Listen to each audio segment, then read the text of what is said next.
मोमबत्ती का जलना, जैसे कि आप जानते ही हैं, यह रासायनिक अभिक्रिया होती है, लेकिन वही अगर कुछ देर के मोमबत्ती का जमना अगर, तो वो एक भौतिक अभिक्रिया है, क्योंकि जमा हुआ को फिर से हम जो मोमबत्ती के फॉर्म में बना सकते हैं, लेकिन जो जल गया वो अवस्थाएं परिवर्तन हो गए, फिर वापस मूल अवस्था में नहीं आ सकती है।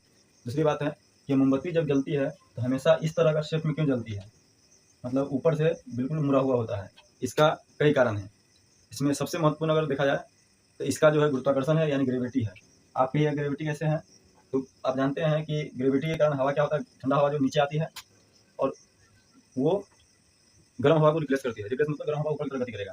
तो जैसे ही ठंडा हवा आएगी नीचे पे आएगा, लेकिन वो ऊपर की तरफ ऐसे गति करेगी, जिसके कारण ये क्या हो जाता है, ऊपर से मुड़ा हुआ होता है इस तरह का।